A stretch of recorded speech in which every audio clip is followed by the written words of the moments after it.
I'd like to welcome everyone to our Payson City Council meeting for October 2nd, 2024. We'd like to open this meeting with prayer, and we'll have Carl Tiemont do that for us.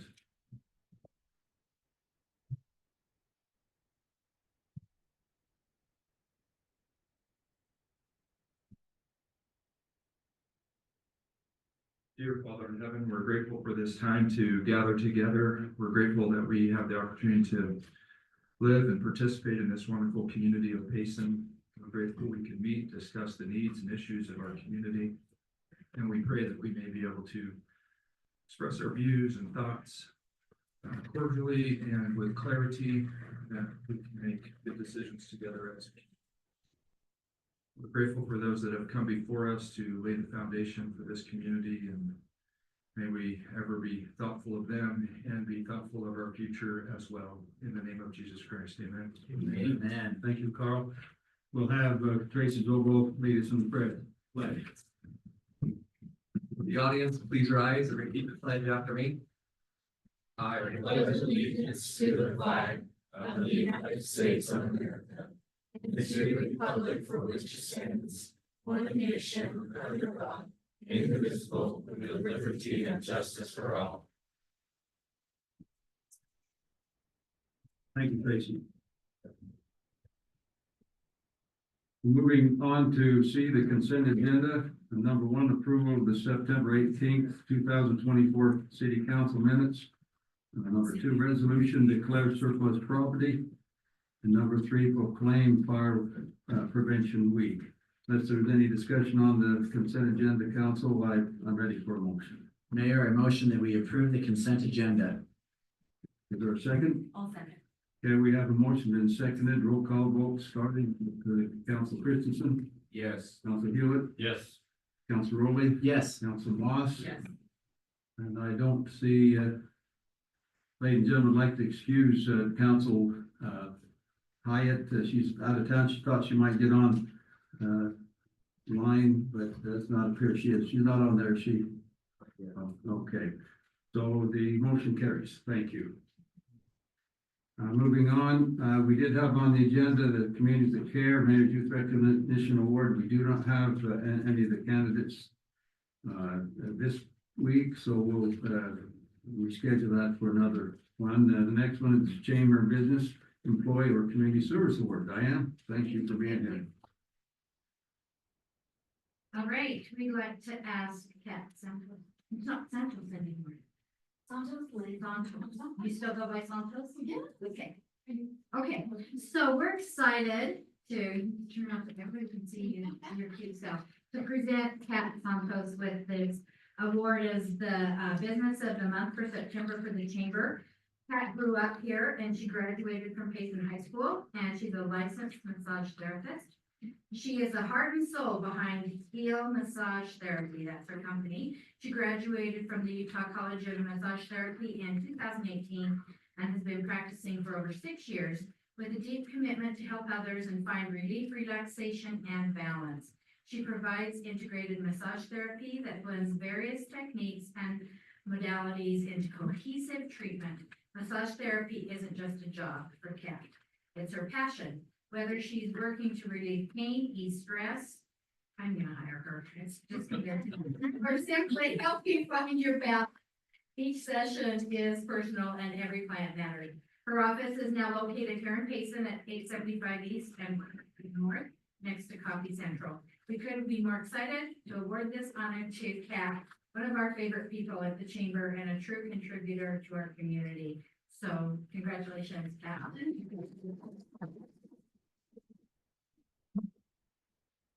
I would like to get a picture with you.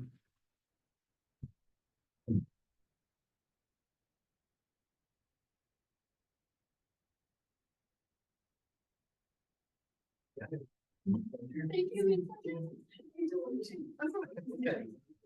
I don't know where you guys want me. That's all right. We'll just go grab it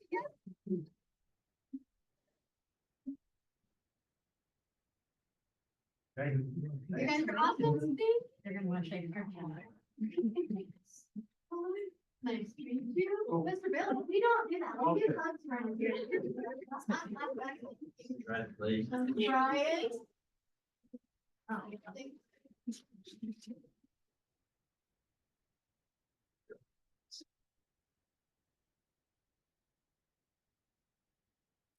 Okay, and then I guess number 3 is you again, Diane, the quarterly report.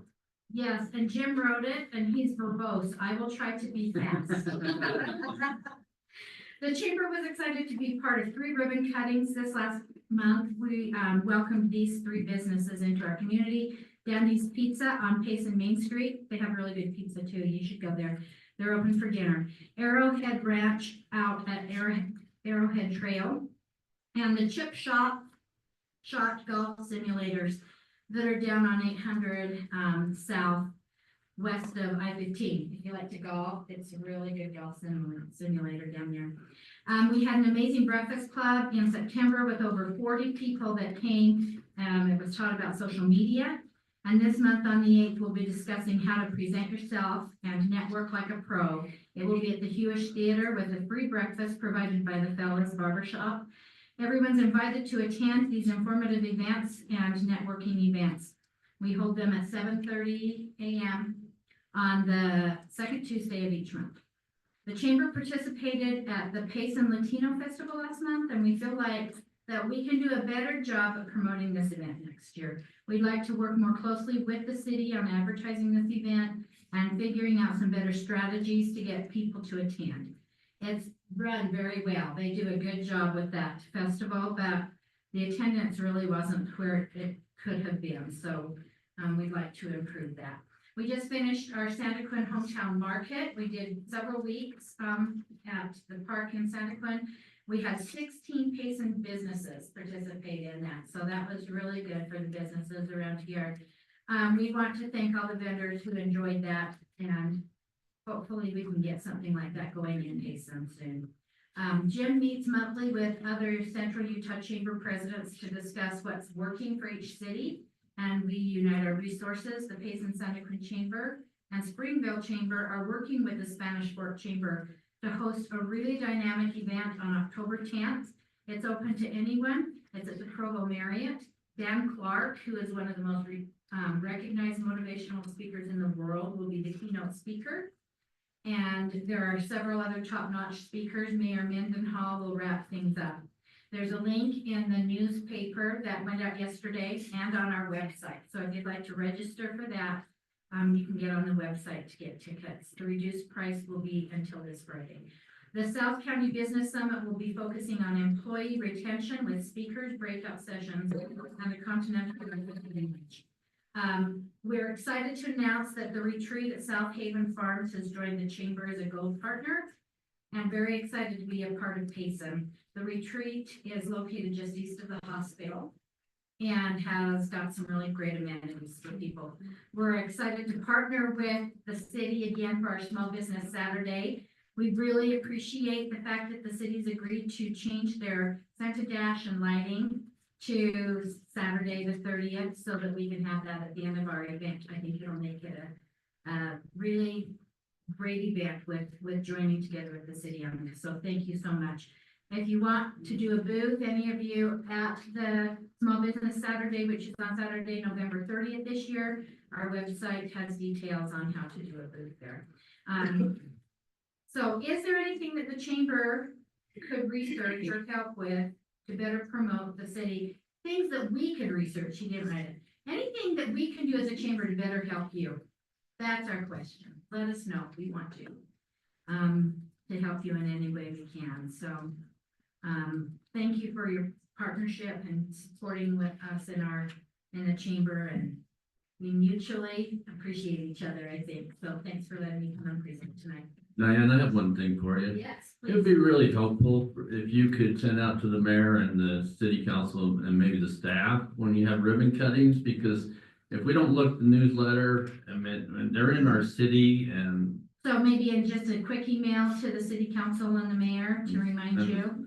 the city manager, so you can get out staff. So anyway, so we know, because sometimes we don't look at those newsletters and everything, but we really would like to go those and we miss them. Great. Yes. we'll If put you those have the out. Thank you. capability of just sending it an appointment to our calendar, that would work well. It's, To what? an invite to put on our calendar. Oh. That'd be good. So like, let you know as early as possible and then it'll get on your calendars. Okay, great. We'll do that. Thank you. Thank you. I appreciate it. Thanks, Diane. Uh-huh. You.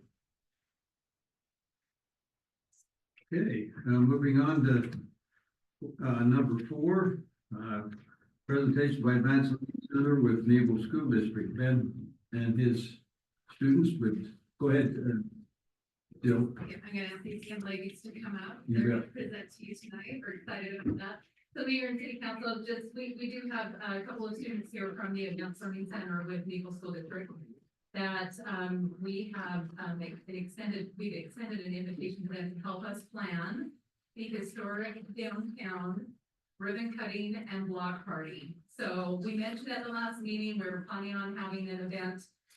They're going to give you the specifics on it. They're going to introduce themselves and they're going to outline some of the activities that they have scheduled for that. Did want to recognize that we do have Abby Pay here and Ella Chilton, correct? Thank you. And then we also have Mr. BJ Ford here. He is their instructor and the mentor with the CAPS program. So I will turn some time over to them. They'll give you some specifics. If you have questions for them, just let them know as they start to finalize the plans for downtown. We definitely want to invite the community as well, which they will do in their presentation. All right, thank you so much, and thank you everyone for your time. I'm Ella Chilton. I'm Abby Pei, and we're both students over at the ALC in Salem. So earlier in August, we started working with Jill, Robert, and Mayor Wright to plan the Payson City Main Street ribbon cutting and block party. The goal of this project is just to highlight the new and improved Main Street. I'm sure a lot of you guys have been down there. It's looking amazing. But we're just sort of trying to promote the businesses located there. Yeah, we were very excited to be approached about this project. It is a project for our capstone program. That is a class we take at the center. CAPS is the Center for Advanced Professional Studies. So we are working just with businesses and marketing. And for this project, as you can see, a little bit of information up there. It's going to be on October 16th from 5 to 7 p.m. And we have both a ribbon cutting ceremony planned and then also a little fun block party. So Yeah, so during the ribbon cutting ceremony, our plan right now is from like 5 to 5:15, we're having a parade that will be featuring the junior high band and dance company, as well as the fire department, Payson City, and Payson City royalty. We're super excited about that. We're excited to have the company get a chance to perform, get to come and perform for the city. And then we will also have a vintage car show on the street. There's 28 parking spots, and so we're excited to have these vintage cars shown. And then at 5:30, we will have the actual ribbon cutting to celebrate the new downtown. The ribbon will be cut by the mayor and probably say a few words, just have a little ceremony. And then after that, we will kick off the block party, which we are super excited about. We have been working very hard to involve all of the local businesses down there because this downtown project has been many, many years in the making. And we are trying to just celebrate it to the best we can and show everyone what's been done down there. And as the businesses have had to deal with it, they're very excited to celebrate the new downtown. So we've been talking to them, involving them all. A lot of the businesses will be doing promotions, doing games for the day. And then later on, we will have a giveaway and raffle. Yeah, so like Ella said, we have been able to go down Main Street and contact every single one of those businesses down there. And there's so many great ones that just are excited to get back out there and have people going to their shops again. And so a lot of them have agreed to do promotions and have games going just to like get people out there and get to know what they are, what they're doing. And a lot of them have agreed to donate things for a giveaway that will happen during the ribbon cutting ceremony and all throughout the night. So if you guys haven't been to see the new Main Street yet, it's a great opportunity to come see all the improvements.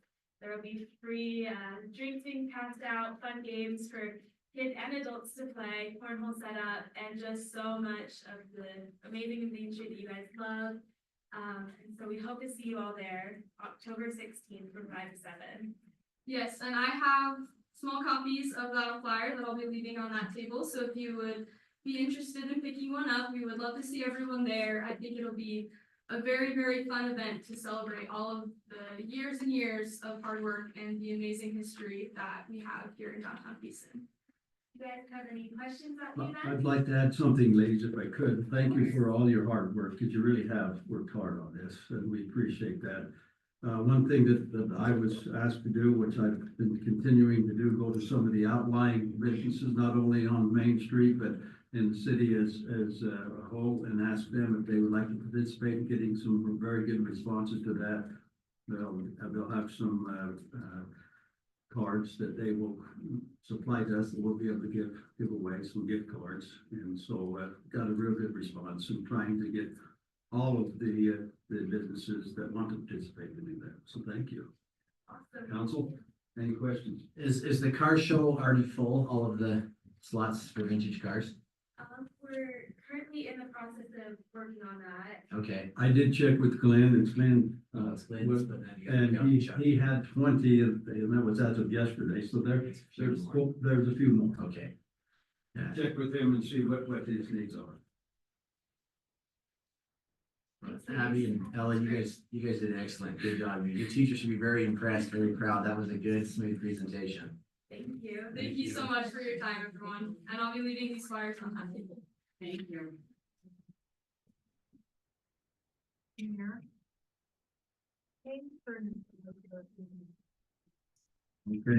Okay, are you ready to speak with us? If you want, Kay, we can go ahead and I'll open the full public forum. You can go ahead and address it, if that's okay with you. We'll go ahead and do that, and then it sounds like Kay, hopefully she'll be able to address it. So number 5, I'll open the public forum. Anyone can speak. Please be cognizant of your time and let us know who you are, and we'll go to that point. Hey, you there? Oh, okay, folks, if there's anyone here, please, step up to the mic and talk with us. Let us know your concerns. Hello, my name is Jackie Larson. I actually live in Spanish Fork, but when it gets me, I grew up just 2 blocks down the road from here, graduated from Payson High. Been the cowgirl from Payson, married the farmer from Spanish Fork, and here we are. So, yes, my husband's 6th generation farmer. Together we been raising the 7th generation. So that being said, it kind of actually breaks my heart to say this, and this is the reason why I'm here tonight, but there are later on the agenda for the TMP changes. I'm asking that you don't include them because it's going to impact us significantly. So I live in Spanish Fork. My family's operation covers both Spanish Fork and Payson. So a couple things I've kind of pieced together since the last week. I mean, changes that you have on your plan are actually more in Salem. I should be having this conversation with Salem, but Payson's approving this before Salem has agreed to it. From what I understand, they're not on board with it. The way that the road's designed is going to both go through my family's property and intersect 2 collector roads, minor and major collector road, Pine Hill Fest. It's going to sever our property across, so our water rights will be able to have some additional tenant use to actually provide her help through their property. So I think it's going to help too. So I don't know what the forecast here on this is, but I fully intend to be here beyond the year 2050. Hopefully my kids are too. So I think there needs to be a study done. I want to know what the forecast here is. And I've been kind of talking to people for the last couple weeks. I accidentally fell in politics 3 years ago. I kind of know intimately where that land use and transportation are like intrinsically tied together. But so what it's looking like to me after all the conversations I've had over the last week with that, this is trying to basically be locked down, regardless of what Salem says, the PRI can afford and get approval to have by Payson not have to accommodate the needed collector for east west connectivity from 400 North and Salem. And instead, you're trying to wrap the road back up onto intersect on top of me. And you're also bisecting me because you improved the platform arrowhead development before you spring this. So now you moved it over top of me and said it can't go over him, but I treat it as if it's inconsequential. The road classifications on the map are also incorrect. So Payson's marking SR 154, SR 198, and materials. But EL's classification map actually shows them as major collectors. I understand that it's more of a concept, but there's not really any flexibility given. I ask that it be moved to not on ours if it's just a concept, then why does it have to be like the builders are being accommodated, we're effective enough. We're a business, fully functional, we want to treat anybody else as soon as. Thank you. Okay, thank you. Thank Appreciate you. Come on up.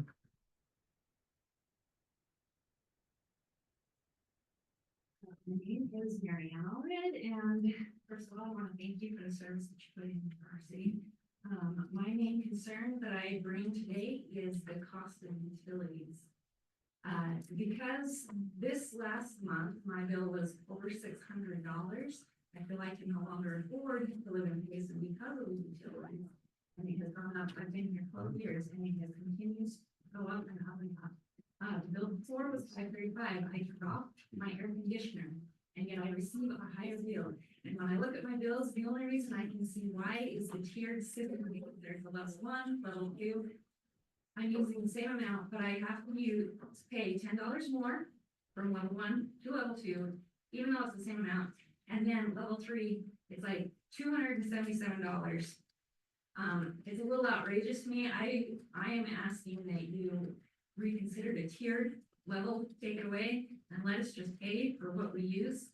I'm a stay-at-home mom, I'm a homeschool mom, and so I feel like I'm being punished because I may use more power than somebody else who they're gone all day at work. Would you leave your contact information with us? Yes. And we'll reach out to you, okay? Thank you. Thank you. Me too. Here,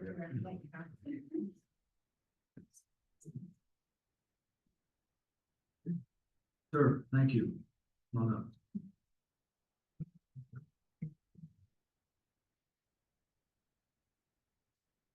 My name is Don Helby. I live in the Maples, corner of 1550 South and Highway 198. Seems like we had this resolved back in 2010, 2011, but apparently not. I'm concerned about this proposal to put power lines down 198. What effect it will have on the residents that live there. In my research during 2010, 2011, I learned that this can affect real estate values, resale values, easements can affect FHA loans. And it puts the people that live there, the Naples, at a great disadvantage, not just along the highway. But I'm told that the grade age down into as far down as 930. One thing that I, maybe you're not aware of, is that, and I should have said this with public forum, it's for things that are not on the agenda. We do have that on the agenda.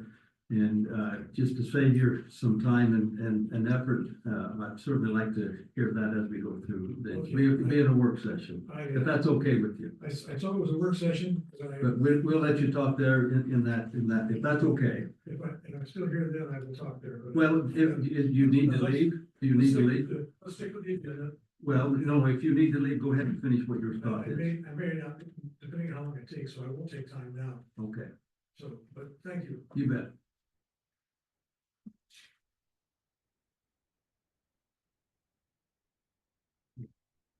Anyone else would like to take some time? Again, as long as it's not on the agenda, we're going to talk about the reasons. Okay, anybody online, Kim? Okay, we'll go ahead and close the public forum and we'll move on to staff reports, number 6.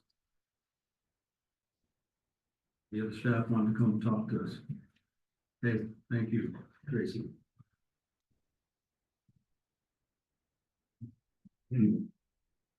Mayor and council, we have a couple things. First, we had our economic development golf tournament. I just wanted to thank the mayor and Brian and the whole council, but Dave Tuckett and everyone that helped put that together. They spent a lot of time getting the right people there. We think it was a success. I won't spend too much time on that. And then myself and Councilwoman Moss met down on 930 West Monday night. And since then, I guess I've met with Dave, Travis, Jill, Robert. They've all been really helpful. I met with Mr. Butler today about the project. So I just want to give you a heads up that we're wanting to continue that trail system. We think we have a secondary route that we could get across 930 West to continue that, and then maybe also go through Mr. Butler's property. Hopefully by the end of the month, we'll have renderings and costs for that. We all feel like it would be a great asset because it's such a visible part of our city with the temple and the travel along that. So I just wanted to give you a heads up that that's coming down the way, and start thinking about that. We'll get some numbers in front of you by the end of the month. Thank you, Tracy. Thank you. Thank you, Tracy. Okay, any other staff like to address us? Not seeing any, we'll go ahead and move on to council reports, starting with Council Moss. Yes, you can go first. Okay, first of all, I would like to, address a Facebook post that was put out this week about the power lines. It was misleading and incorrect, and it was taken down, but I want to apologize, for the incorrect information that was included in it. Because that information was not true. Miscommunication. Yes. And then also I was able to attend the Latin Festival, and it seemed small, but it was really fun. And I love that kind of music, and the food smelled amazing and it tasted amazing. And, but yes, I agree that we need to get more people, more booths, more activities. And I hope maybe a Latin dancing at night would be kind of fun. So, merengue and all that stuff. But it was really fun, and I'm really looking forward to Main Street open house. And also tomorrow we have an open house about what is it called? The Gateway, Payson Gateway plan. And I encourage everyone to come to that. See the plans, voice your concerns, ideas, things like that. Tomorrow at what time, Robert? 5:30 here at the banquet hall. And thank you, Tracy, for running with that. That's awesome. I'm really excited to see your renderings and all your work, and thanks to the rest of the staff and how amazing you guys are. That's all I've got. Thanks, ma'am. Really. Thanks, Mayor. I want to thank Carl and Jill and the 4-Bay committee for that wonderful 4-Bay hike and tour we enjoyed yesterday. The fall colors were out. It was beautiful.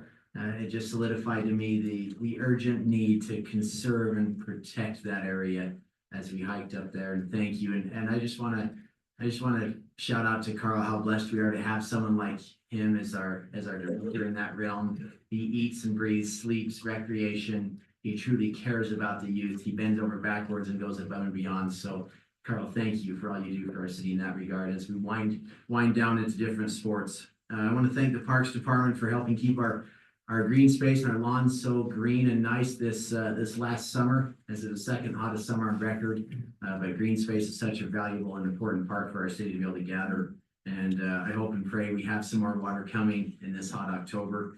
But I'm thankful for all the residents in Payson and the wonderful people that work here. So thank you, Mayor. That's all I have tonight. I'd like to add a little bit onto yours, Ryan.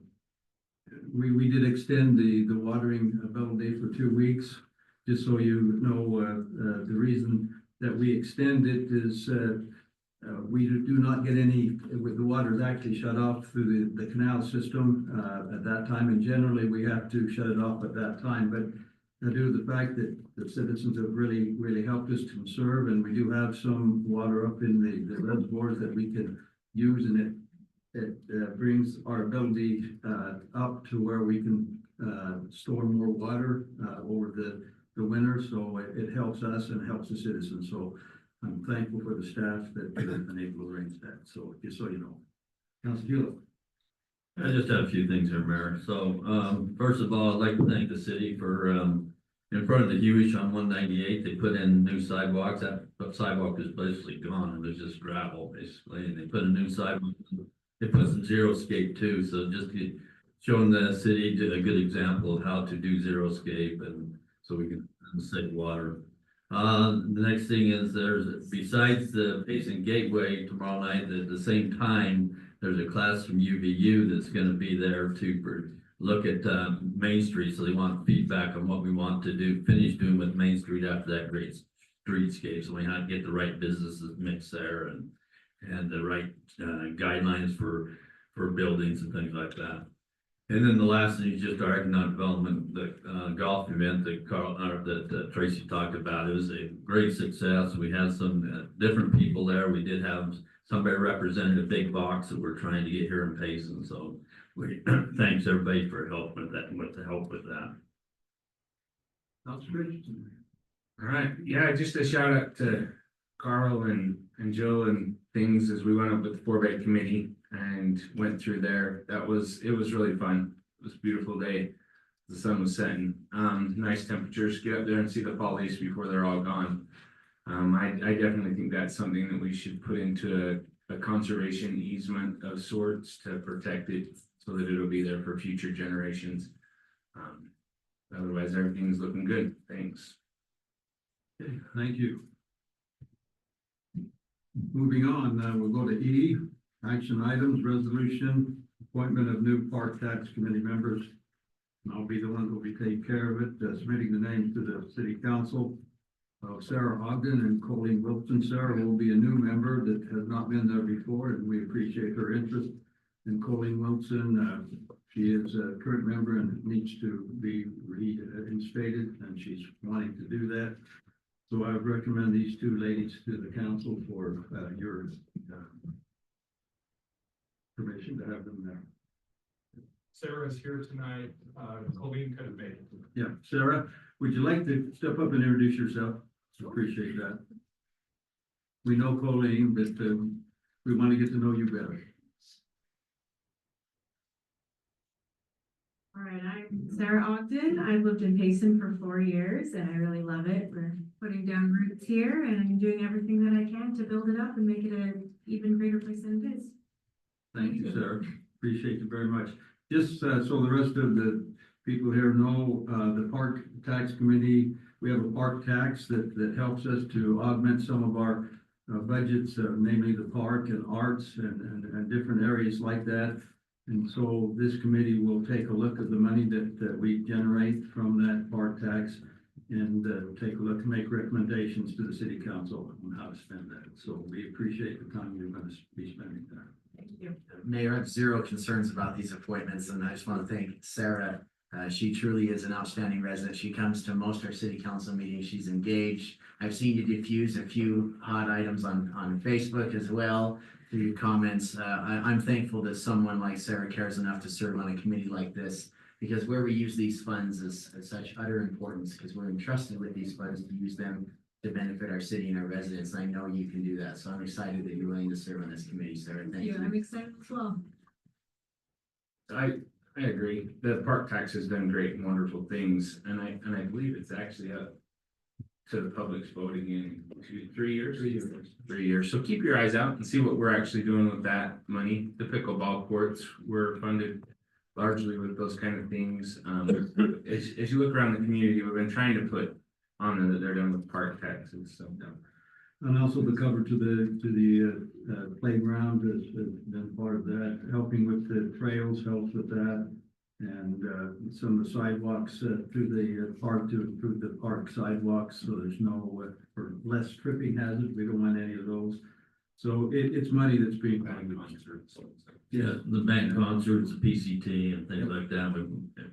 In the 7 years, it's been over $2 million we've been put back in the community. The nice thing about it comes from sales tax, but so anybody that comes to Walmart from outside the city is helping do our things here in Payson. So it's been really good. Yeah. So unless there's further discussion, council, I'm ready for a motion. I'll make a motion that we appoint Colleen Wilson and Sarah Ogden to the Park Tax Committee as committee members. I'll second that. Okay, we have a motion and a second, starting with, a roll call vote, starting with Council Christensen. Yes. Council Hewitt. Yes. Council Rowley. Yes. Council Moss. Yes. We still don't have, Council Hyatt, do we? Okay, motion passed. Thank you. Thanks, Sarah. Thank you. And Colleen, wherever you are. Yes. Okay, number 2, resolution amendment to the Payson City fee schedule. Be Robert, and I understand it's some good news, lowering the rate, which we almost never do. I had to, I just had to. Okay, so I really appreciate our staff that has been working really hard and looking through our code and some of the fees and things like that. And Cade came to me and said, Robert, I think that we should change our fee schedule. Okay. And then he said it should be a little lower. So I do want to repeat that. The fee for building permits is going down just a little bit in those, and the way this happens is because it now matches very much to what the ICC, the International Code, says what a building permit should be. But it also has a lot to do with the efficiency of our department. I'm really proud of that. Because in the valuation, if you look at this, building permits that are for high value projects still require a great amount of investment. But those projects that maybe like refinishing your basement or something like that, there's some relief here. And that offers a lot of benefit to both the homeowner and to us as a city, because we want to know that those projects are being done according to the code. So this is just a proposal to make that in alignment with what the ACC says. And yes, I will just say it one more time, the fee is going down. Council, after hearing that news, any discussion? I think it's great to lessen the impact on those that want to improve their homes in particular.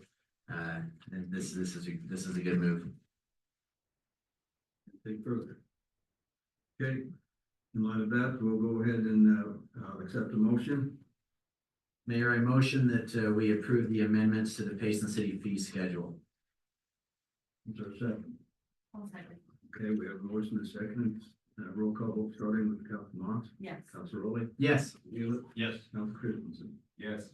Thank you. Motion carries. Mayor, can I just make one Please more do. quick note? Please. I didn't get up during staff because I knew I was coming up here. I attend the HBA, the Utah Valley HBA Government Affairs Committee monthly. And that's an opportunity for the development community and cities to kind of come together and talk about some issues that are going on. I don't say much in that committee. I listen mostly just to hear rants and raves and things like that. But I wanted to pass on to you today, there's been a lot of discussion about fees and impact fees and things like that. Because there's some bad actors out there, but we were, as Payson City and actually the South County cities, we were given a lot of accolades today, the way that we maintain our fee schedule, the way that we maintain our impact fees, and also the way that we manage our impact fees. It brought a lot of confidence and things like that. And so I thought, that's just something that you should be aware of. That those fees are really, really important, and the way that we expend them is in keeping with the way that those are supposed to be done. Thank you for all your hard work, Robert, and all the staff. Thank you. Okay, moving on to number 3, resolution, Mina Creek annexation for further review located at approximately 8955 South Arrowhead Trail, consisting of 102.16 acres. Michael? So, Mayor and Council, I'm just going to share my screen to give you a general idea of where this is.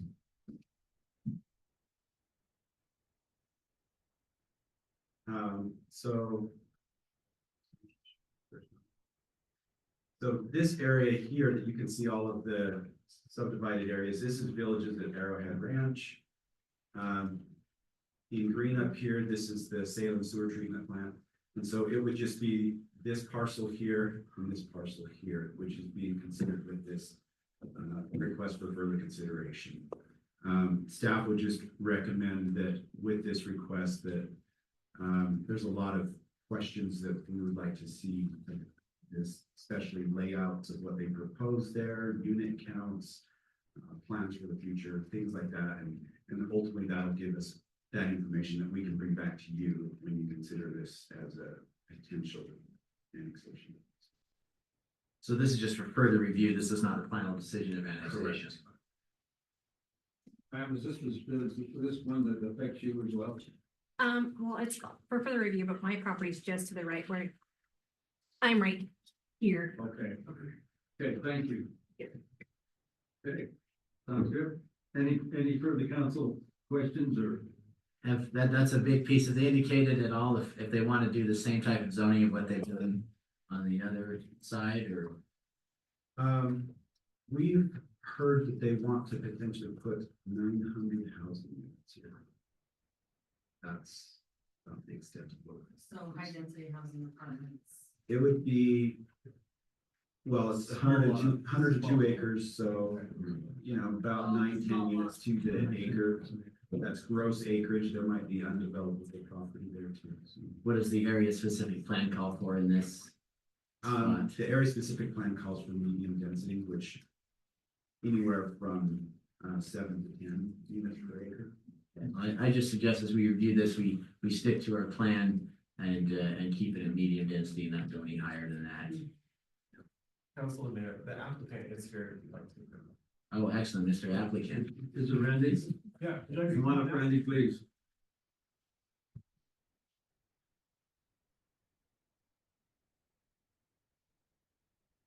Thanks, Randy Smith, been with Fieldstone Homes. Typically, you guys get to hear from Steve, and you met Steve, he's out of town tonight, so you're stuck with me. Yeah, to your point, we are just looking to follow the general plan, and that makes the densities falls into the range of 700 to 900. So as we plan and look at utilities, we always use the highest number, so we know the utilities are all big enough, even though we might land lower because land use and there's a stream through there, there's all kinds of constraints that are going to affect the densities. But so when you hear that number, it's the worst case being thrown out to you. But yeah, following the general plan and what you guys have had in your general plan for as long as I've been looking at the property for a couple of years. So yeah, does that help? Yeah, excellent. Yeah. Appreciate that, Randy. Is this property currently in Salem City or unincorporated Utah County? This is an island of Utah County. Okay, Yeah. So this property was just barely put back into our annexation policy plan a few meetings ago. And so now they're bringing this request.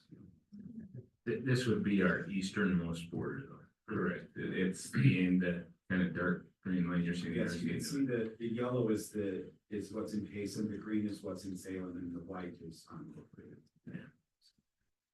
All right, and then are we okay? Because I think right now this sewage is being dumped into Salem's plant. Are we okay with them and that? Is this gonna force us to, I might be Michael's question or. As with your approval to do further study, and we've actually kind of started some of this stuff, we're going to jump in and look to provide solutions to bring the sewer from this property and potentially even some of these existing adjacent properties to get those clients onto Payson system off of Salem with lift stations. All right. And some of the plans we're looking at, like currently there's 3 lift stations kind of planned in that area, but as we look at it, we feel like we can reduce that to 2. Which is good for Payson, good for everybody, and still serve all these. So a lot of details to figure out, and we'll work with staff to do that. But yeah, that's good. And that's always been my concern. I know that we're on that cusp of pulling pressurized irrigation still needs to be pulled out there and things that are at the end of this road, and so it'd be good to get our sewer back headed in the right direction. And yeah, and we're looking at all the utilities. okay, thank you. We'll help both cities. Yes. and Randy, as you go forward, just be mindful. I think I can speak for my fellow council members. I think we're becoming fatigued at ultra high density. And so just give us some nice single family homes, some townhomes and. I'll tell you, that's our preference is Okay, we want more single family than townhomes. You know, and honestly, to hit 900, it would be a bunch of townhomes. And I shouldn't say this because I'm adult, but every concept we've done is, we've never gotten to 900 yet. We also want to build single family and we want to hit an attainable mark because affordable seems impossible. Yes, it does, Yeah. so. Let's clarify, if I may, not single family homes that are so close together that you can reach, you can touch each one. Or if they were attached, they'd essentially be a townhome, like with yards and like maybe a few ramblers, things like that. We're sick of the same old vertical single Really family small, homes. skinny, Yeah, yeah, rooftop patio, right? Yeah. it's old. We look forward to your investigation and what you find and work with our staff. We do too, so we hope that you'll recommend, approve this for further study. Thank you. Thank you. Alrighty, thank you. Okay, any further discussion, Johnson? Okay, I'm ready for a motion. I'll make a motion that we approve the Mining Creek annexation for further review. That's located approximately 8955 south on Arrowhead, because they still have about 102.16 acres. I second. Okay, we have a motion and a second, roll call vote. Sorry, Councilor Christensen, Yes. Councilor Hill, Yes. Councilor Rowley. Yes. Yes. Thank you. Motion carries. Thank you again, Randy, for being here. Thank you so much. Okay, number 4, the ordinance amendments to the general plan, specifically the transportation map. Jonathan?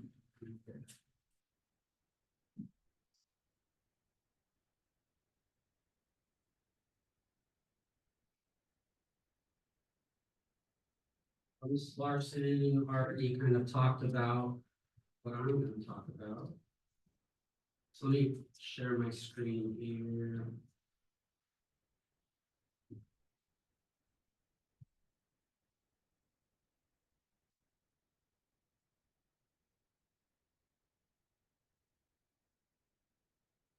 Okay, so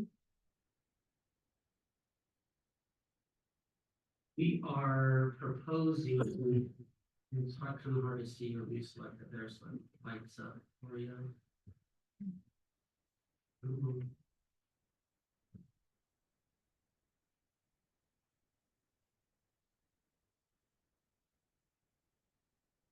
We are proposing to add a collector road in this vicinity to our transportation master plan. The reasoning behind that is based on MAG's recommendations. They recommend a collector road for every 3,000 to 12,000. If a road's having 3,000 to 12,000 trips a day, they recommend a collector road nearby. And so with the Fieldstone development that we just heard from coming in here, with Arrowhead Ranches here, and then with whatever else happens with the PRI property, there's gonna be a significant amount of trips. Well over the 3,000 to 12,000 range that MAG recommends.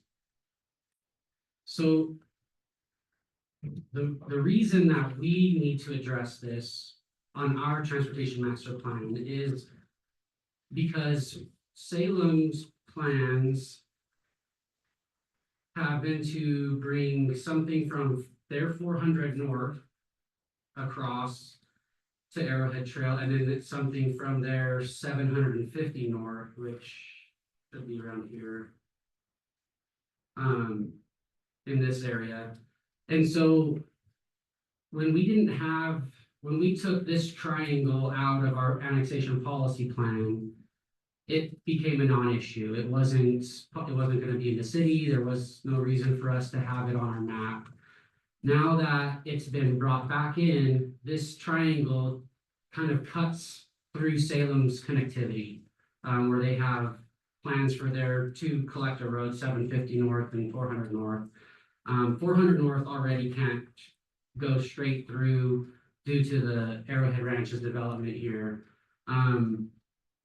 And the reason we didn't have a collector road, which this southern road here would have been the one for 400 north to come across and connect through. The reason that wasn't in our transportation master plan is because at the time Arrowhead Ranches came in, this triangle was still not in our policy plan. It was in Salem's. And with them being the upper limit of the city, with all the wetland and geographical constraints that they have here, we didn't think it was going to be significant enough to put a collector road, to force a collector road here. So that's why it wasn't on our plan before. And since Arrowhead Ranches has had concept level approval for the entire development, as well as they have already constructed this road to about this point, and then all the roads going up to it, and I think down here, these roads have been built as well. We don't have another option at this point to get an east-west connection across this area with the collector size road. So this line here is the exact location is arbitrary. It's just putting in our transportation master plan that we acknowledge we need some sort of wider than a 32-foot asphalt local road in this vicinity. It can curve, it can jog, we would like it to connect to Arrowhead Trail as 90-degree as possible in this location. The villages with Terry's last phase, he's gonna build this portion of the road here and connect to Arrowhead Trail. So ideally it would connect at the same intersection. But what it does after that, you know, if it comes in higher, it can be adjusted. We just need to get it in our master plan so when development happens, we can enforce it. So as I understand, it's arbitrary and it can be adjusted somewhat. Yes, absolutely it can. And Jonathan, how many lanes of a road would we talking there for? So our collector roads are Could you grab typically, that door right there, thank you, sir, thank you. our collector roads are typically a 3-lane road. For a major collector, it's a lane of traffic each direction with a center turn lane. For a minor collector, we do 2 lanes of traffic with usually a shoulder, bike lanes kind of a thing.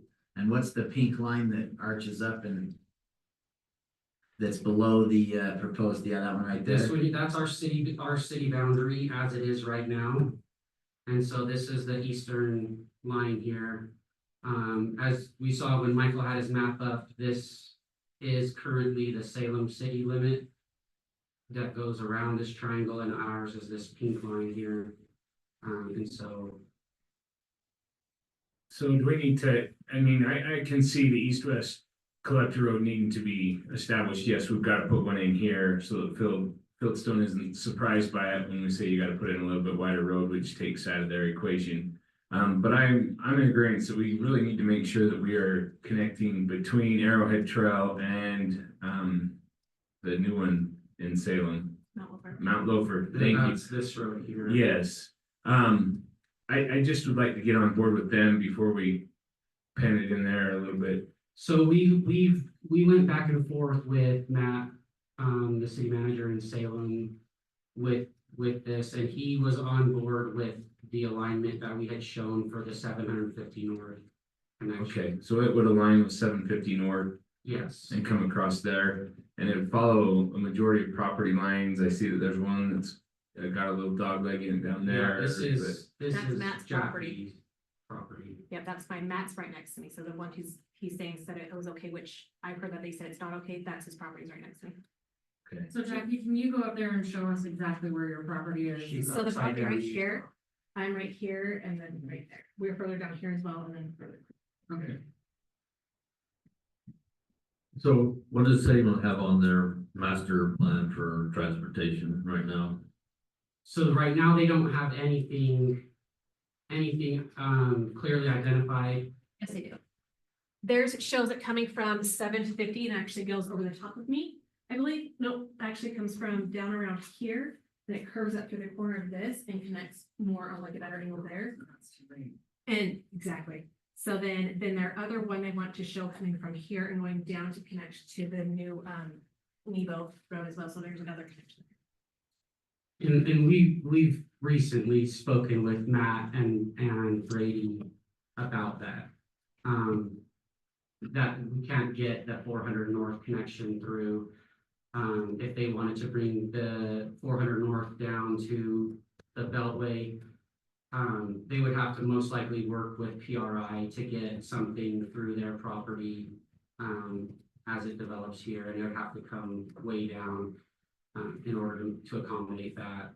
750 north, obviously, their line as well is the same. It applies to ours, where it's an arbitrary location. It's just in the vicinity is all it means.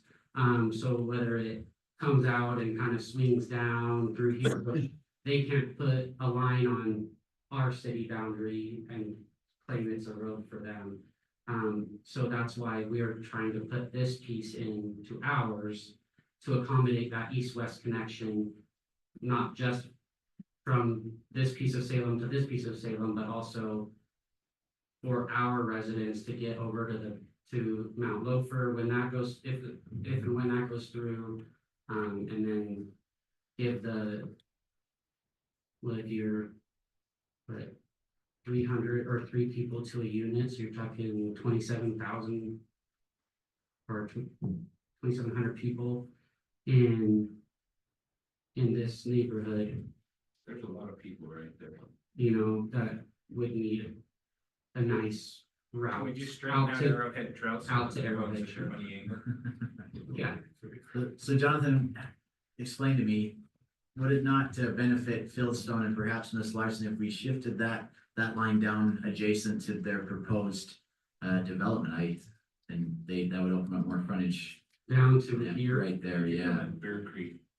Yeah, so you have the historic Bear Creek that kind of comes, it's kind of an offshoot now. They rerouted it to this location here.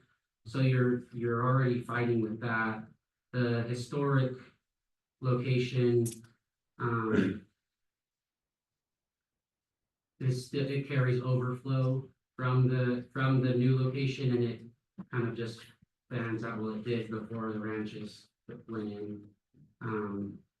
It fanned out here, so you have Deer Creek here. Bear Creek goes through me. So Jackie, your concern is, even though that light blue line ends right there, you're concerned that it's gonna keep going through And your what was property. on the public notice, it shows that it's going right through mine, so right through here. And then it also shows 400 north coming across and then coming right through mine intersecting, right on top of me. And so that's gonna cut off this completely from being able to irrigate any of this.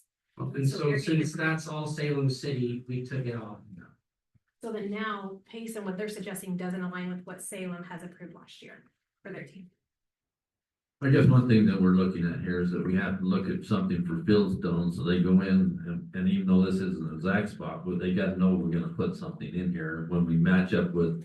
When they work on this, they're gonna have to match it with Salem, so that'll be the work that we go through, but right now, we're just saying, we've gotta have something in this area. Is that correct? Is that the way I understand? Correct. Is this something that we could possibly table until Fieldstone comes to us with that plan, and we can coordinate with Salem and make sure that everything lines up coming in and out of there, so that we don't end up with the same problem we have with villages at Arrowhead? Kind of like, to me, it looks like those were put in there a little prematurely, and we need to look at the bigger spectrum, and I'd like roads to come straight through. Yeah. I think this is just a placeholder. Yeah, and I know that can we put that in there without setting it in stone, that it needs to have a connector road through this property, or? How do we need to I'd do rather this? the developer move things around than impact the current landowners that actually have been there for a long, long time. And I mean, it's your, Well, one thing we're saying is that line doesn't have to be set in stone, but it needs to Right. go Where in else there. would it go? That's the problem. Well, it it just could go, needs to be a collector it road. could go further north. It could, to come in more up here. The And EPA then- will tell you, they have, EPA already has wetland mitigation, because I'm very involved with the Mount Wilper Boulevard, because we lost 100 acres of that. And a lot of that is wetland mitigation. I've actually been on the phone with the EPA, and you go anywhere like further north than that, or even south, like you're gonna have lots of issues. And so those are also Salem City issues. And we'll coordinate with them as development moves forward. Exactly. We'll coordinate with them, try to get it in the best spot and make sure that everything aligns.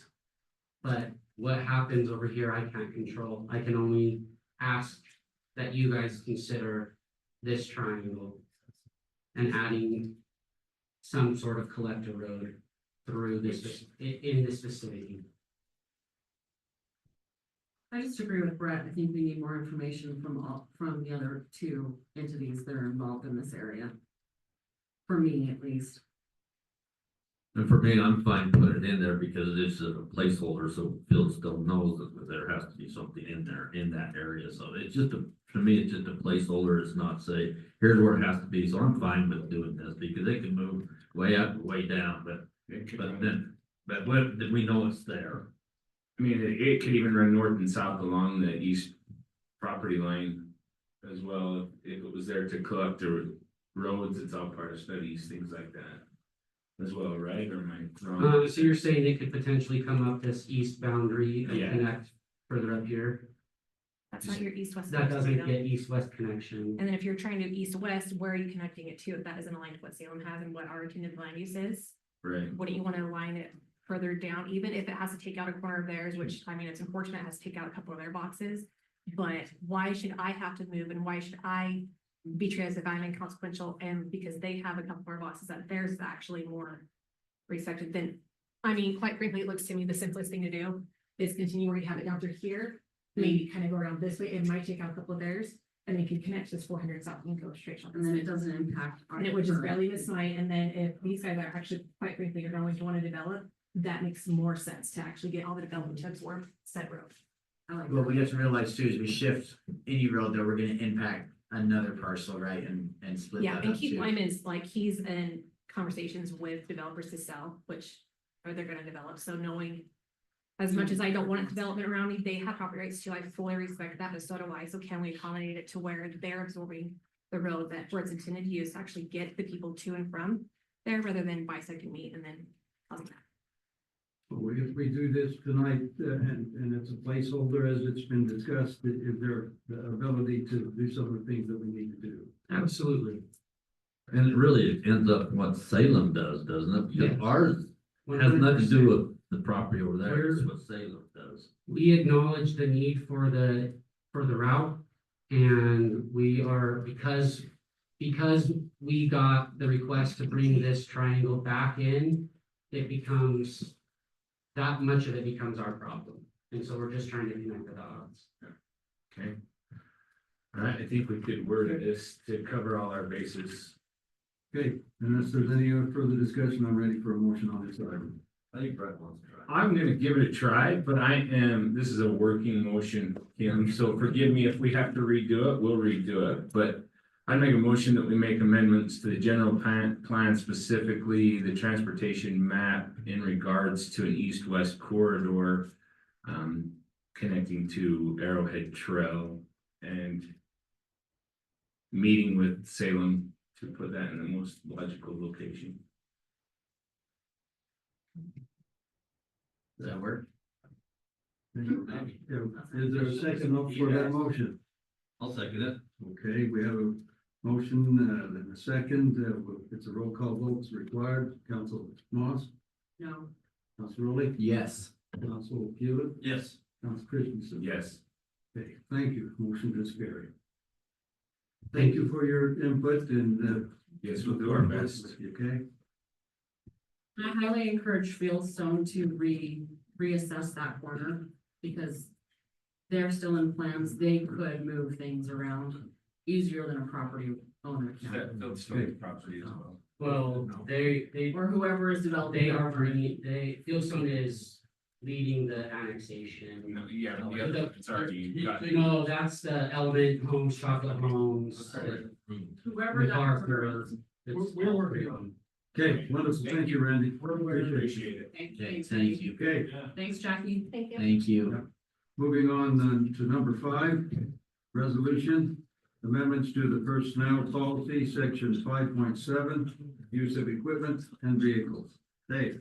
Yes, Mayor and Council, we are we are proposing to amend our personnel policy to put in some policies regarding parking, backing, and how we operate our city vehicles. We work with our insurance company. They helped us the last several years we have safety teams throughout our employees and there's some incentives if there's no accidents, things like that. But this is another policy that they are recommending that we implement so that when we park, if we can, we back in so that when we pull out, it's safer.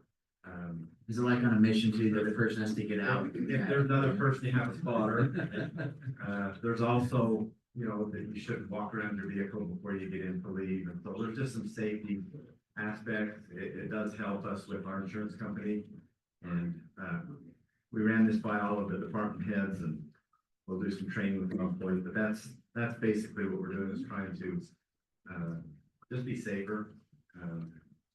Sometimes you get in accidents when you're backing, sometimes when you're not looking. So I think it just helps to keep safety in mind as we're operating. So you're gonna have training out in the parking lot for everyone who's vehicle and they're all backing into a parking spot. Hopefully not all at once, but yeah, we'll go do the training. I wanna be there when that happens. You don't want to be one of the participants, just watch it. Just watch, just suspect. Dave, I think on every one of the cars and trucks, you gotta put one of those beeping sounds when they back up.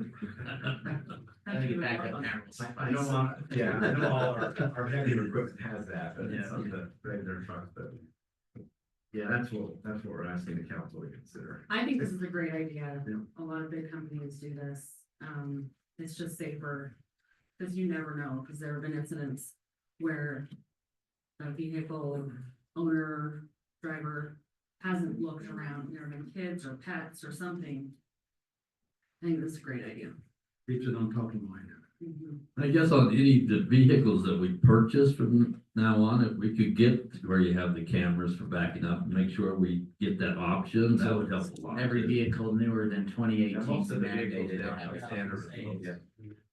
It only took me about 8 years to learn how to use it. So I feel like it. I have a car that alerts you all the way around. When I go in the car wash, it freaks out, but I like that because I know that I'm getting too close. If it goes red, I'm too close to something. I like that a lot. Yeah, I have a hitch on my truck and I put it in reverse and it beeps like something's there because it's catching a hitch.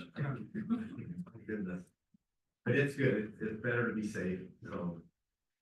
I make a motion that we approve the amendments to the personal policy, section 5.7, use of equipment and vehicles. Is there a second? I second. Okay, have a motion been seconded, roll call vote, starting with Council Christensen, Yes. Council Hewlett. Yes. Council Rowley. Yes. Council Moss. Yes. Thank you. Motion carries. Okay, moving on to F, a work session, discussion regarding Fort Bay conservation values. Carl, are you? Yeah, Devin, our committee, Gary's gonna do that. And one thing as we go into this, I'd like to voice my opinion that it is very important that we do a conservation easement, but we need to be very careful what type so we can have the flexibility that we need. So I'll just kind of maybe start. Conservation easements are there to give us control over it, to make it difficult for things to happen in the future, not impossible to happen. It's not necessarily set in stone, but it's pretty close. So he's going to explain to us some of the things we want to conserve. Go ahead. All right, wait till we have, it's coming good. All right, we're getting it there. And as we wait for that load, I just want to add too that we can be the author of this conservation easement. We can write it however we want it and need it. Right. And so that's the important part. The goal is to preserve it. And then once it's written, we have a sister entity that actually controls that. So in order to make changes down the road, we have to get help from somebody else. We need to make So sure we just- have some safeguards in there though. Right, yeah, just to kind of recap what you said, the whole purpose of a conservation easement. Thank you. And what a conservation easement is it's basically an agreement that we produce. So the folks here in this room, city council, the Fort Bay committee, we can design it however we want. Then once we're aligned with it, we go to another organization, another entity, and basically say, hey, will you be the conservation easement? I forget the legal terms, but we're kind of allowing them to hold us responsible. And then if we want to do anything outside of what's written in that conservation easement, they have the authority to tell us, no, you can't, or they could say, yeah, we'll allow it, right? So we obviously want that, and a big key to that is to find the right partner to be that, what's the term I'm thinking of, Carl? The grantee? The grantee, easement holder, yeah. So finding a partner that has the same shared values, so just going through this quick deck here, a little update.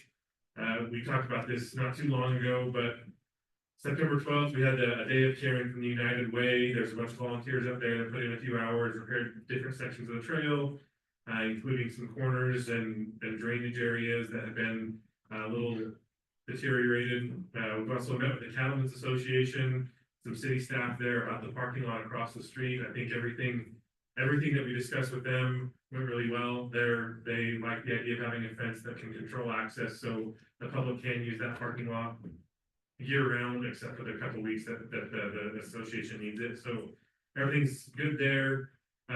We had a council field trip last night with a lot of us went up and kind of took a tour through the property there. Good to get out, see the colors, and really experience what makes that special. So again, some background information on a conservation easement. This is not something new. So there's a handful of areas that we've looked at their conservation easements. Lambert Park in Alpine has 255 acres set aside. Corner Canyon in Draper has over 5,000 acres set aside. Traverse Mountain in Lehigh has 900 acres. Linden Hollow has 13 acres. The Traverse Mountain conservation easement, we actually had a member of their city council and some of their staff come down and meet with the 4-Bay committee about a month ago and walk us through all of that. The partner that they have is actually the city of Draper because they have open space and similar values. So obviously Draper would want to preserve the open space because their residents benefit from that as well. Yeah, and one thing they mentioned is with a conservation easement, you're not reinventing the wheel, but you make it your own. So basically it's encouraged copy paste, take what Lehigh built. And I think that was the one as the committee we thought was the most well done. So it's not starting from scratch, but we would take that and we would certainly say, we change whatever we want. If we want to say, hey, we're going to put in, not necessarily, and again, none of this says we will put in something, but allow us the possibility to put in more parking, zip line, whatever it is that we want, we can put in there. We talked a little bit about water retention over the period of time, so that kind of stuff would be written in there, which wouldn't detract from the environment that's there. We don't want anything that's going to ruin it. But. Yeah, and again, if that's in there, it doesn't mean. What I did, wrote something. Oh, okay. It doesn't mean we will go put in a water retention pond. It just means we are allowing ourselves the flexibility to do that if we need to. If we decide to down the road.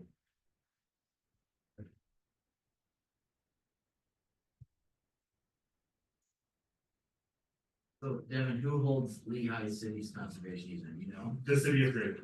City of Draper. Yeah. Yeah, one of the weaknesses in that model is that those counties change from time to time too, just like ours does, and so that's a little bit of a weak spot. And just so you know, I have the contract that Lehigh has with Draper, the easement contract. I'm working on changing theirs up and his. And as soon as you guys give us some parameters, I will put it on. Awesome. So I don't mention that just to put the kibosh, I just want to make sure we go into it sort of a drive. And so we'll have to find a sister city that has the same values. We've talked a little bit about like Santa Quinn maybe being one. Spanish Fork, we don't want one that's necessarily right adjacent to us. Yeah, I mean, it doesn't have to be a city. The Lehigh folks like not choose like the BLM or the Forest Service, and they basically said you know, maybe they have similar interests, but the amount of red tape when you go to a federal level just increases exponentially. So, yeah, obviously different pros and cons. There's only a couple slides left. One of them, it just talks about, you know, Fort Bay, it's, you know, has a lot of natural open space, wildlife habitat, it's primitive, it's not developed, there's not really any other space like that nearby. Or at least within Payson, obviously further up the canyon, but this is also, you know, strikes that perfect balance of being accessible, run up there after work, whatever. And then kind of listed out what the community values about the Fort Bay property, the preservation of the natural habitat, the protection of scenic and aesthetic vantage points, safeguarding public recreation and educational opportunities, conservation of ecological and watershed resources, maintaining open space for future generations, supporting community health and well-being through outdoor activities. I think there we go. Really leans into the theme of Payson. We got the home to adventure, you know, branding all over that. I think that's, you know, really the keystone of that is a Payson adventure, you know, within the city limits there. And so the next steps is to understand really, like was mentioned, we have a framework already. I mean, we could just take Lehigh's, copy and paste it, well, you know, swap a few things out and go. But I think the question from the committee is, does city council want to take the lead? Do they want us to take the lead? Do you want us to say, here's a first draft, give us some feedback, or here's a polished draft? You know, what other input, what other feedback do we have at this stage?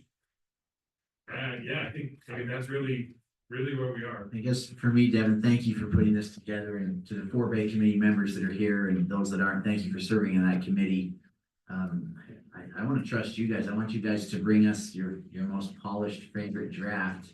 Some parameters I'd like to see is include some leeway for us to do water retention, expanded trails, expanded parking, bathrooms, and I can't think of anything else I want to see. Oh, I guess one thought, I guess Tracy's not in here anymore, is he? Is there a section of that where we could expand the golf course a little bit? Would that fit in that easement, or is that something you guys want to see or that you wouldn't want to see? So that's something to think about there too. But yeah, I think the properties actually connect. Okay. And so if you were to do, it doesn't jive that way. So, no. I think this is great. This is what we need to preserve. One thing that I'm concerned a little bit about is the maintenance of this. The more we do with it, it's going to cost more to take care of this, and it's going to be a burden on the city. So I don't know if there's enough flexibility if we can do it, but maybe you could get some in the area where it's not visible, and that you could have some yurts that you could rent out, so we could have some income to kind of support this and make it the place that we want to be. So I want to have some little bit of flexibility in there to look at some of these things. And that, I mean, again, in addition to lining out the things that we would or wouldn't want to see, we can also be as vague or specific as we want, you know, where if we just said, you know, if left something in there, the opportunity for revenue generating recreation activities, something like that. Yeah. Keyword recreation. Yeah, definitely. Yeah. I would think that it's fine to move forward with an initial draft and look at it. Okay. I do too. I mean, I would rather see maybe a paid parking or usage fee rather than yurts personally, but. And that's, I mean, And I think I would agree with you, but those are decisions that don't need to be made right now. Just, yeah. Right. I think we keep it as free and accessible as very long as we can. We spend a lot of money on other things. I think this is worthwhile. And I think, I mean, you guys are probably closer to the numbers behind it, but it's all primitive trails. The maintenance is nothing like, you know, a rec center or pool. And we've got such a wonderful pool of volunteers that love this area enough to maintain, as long as we keep that culture alive. I'm very grateful for that. We do have a wonderful pool of volunteers, but as, 20, 30 years in the future, we don't know what that'll look like. And so we need to have that flexibility. Yeah. Mayor Council, one of the things we talked about when we met jointly with Bell Ridge, and we budgeted some money to do a study up there as far as what uses are best, things like that. So that's what we were planning on doing, is having a study prepared up there, whether there's 9 more holes or whether there's other things like that.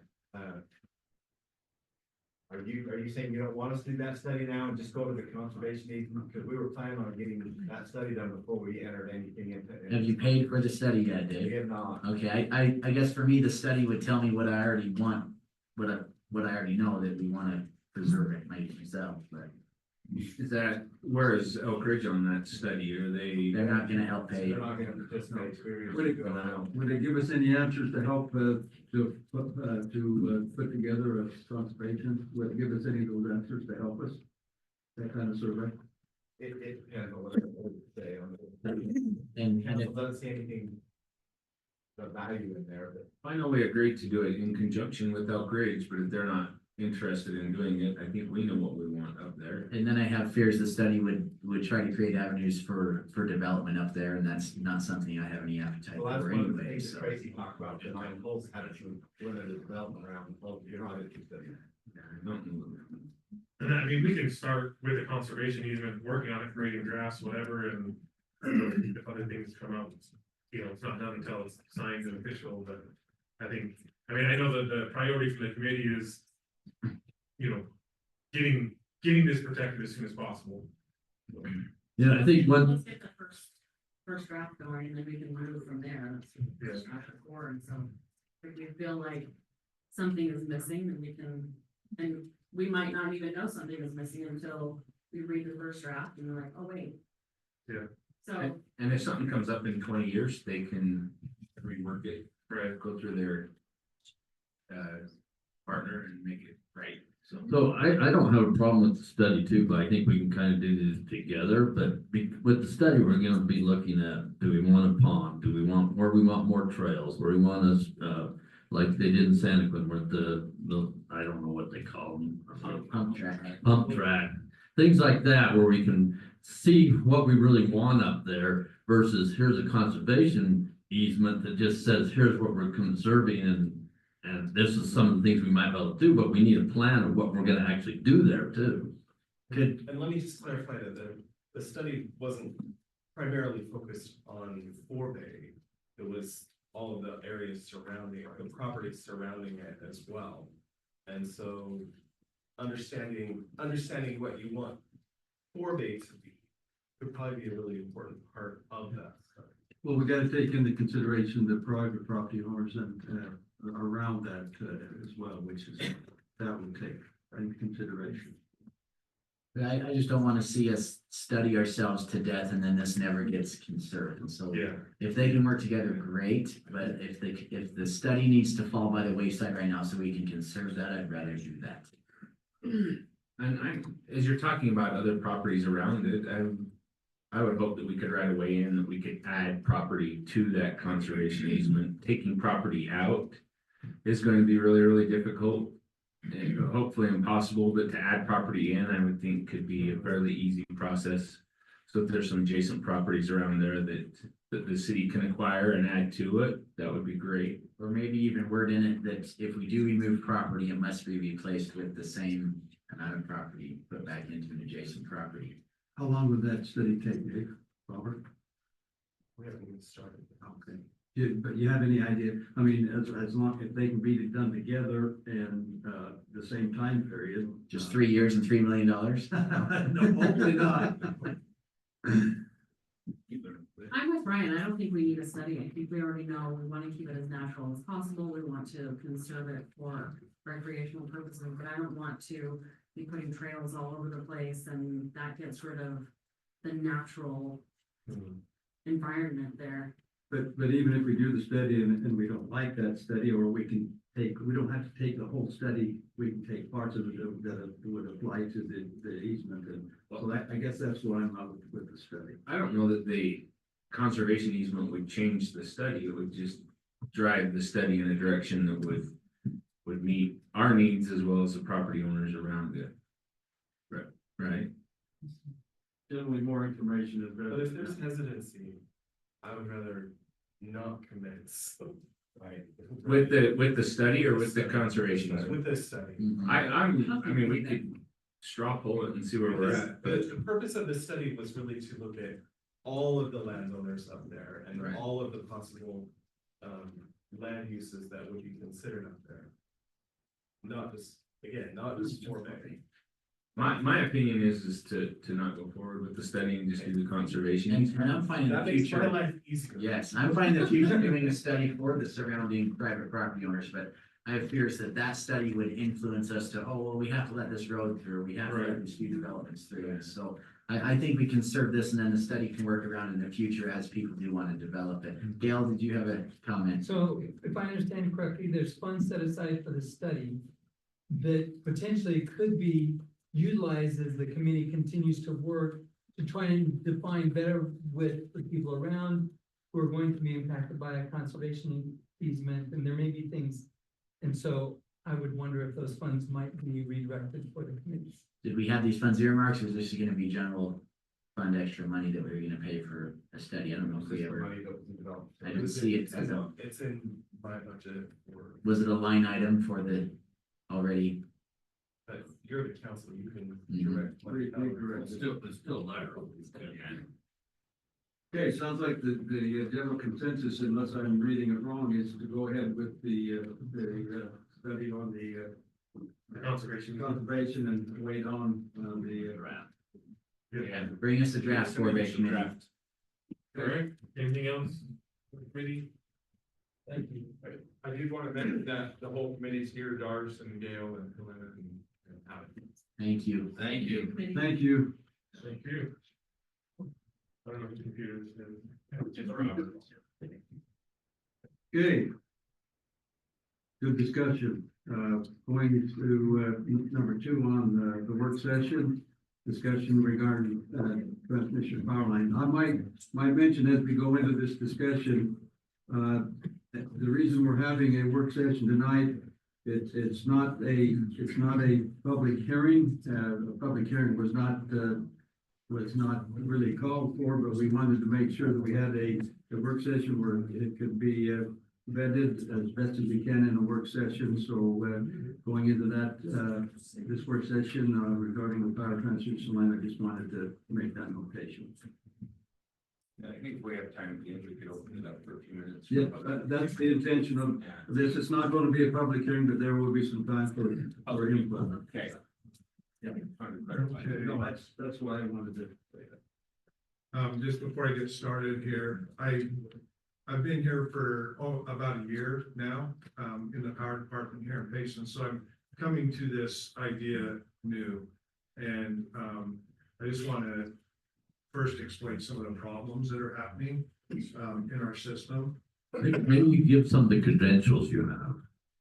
Credentials? Yeah, your resume. Tell them who you are. I worked for Springville Power the last 28 years before I came here and was the director there. But I guess the only reason I'm saying that is I'm coming to it new and seeing the problem new from the outside. And I just want to approach it from that angle so you know my background and things like that. So what is the problem exactly then? So right here, this is our current power lines between our substations. And we are not able to feed the southeast part of town or the southwest part of town. We're over capacity. We did a study over the winter with an engineering group, and we're 120% at 2 of our substations and 100% at the 2 others, almost 100. And that was when our loads are 34 megawatts. We hit 37 megawatts this year, so we've grown 10% just in the last year from the years before. And the last 2 years, the last 2 summers before this summer were a little cooler. We didn't have multiple 100-degree days, and they weren't stacked up during business days. And so that's why we didn't peak quite as high. The guys that work with me there, they've known, it scares them. They know there's a problem. We do not have a way to back up these substations. We aren't getting power from both directions. It's called radial feed. And usually you have a loop to feed. Where I came from, we had 2 transmission loops in our city. And we don't have one here. And that's what our eventual goal needs to be. But we're also not able to supply power to these areas, and really, we can't have growth or without just having problems really bad. So we had a couple of blinks happen, you know, around Walmart, the temple, that area, this summer, because we're overloading some of our circuits right now. So this is our problem. We need to get substations down in the southwest and southeast part of town and then link them together.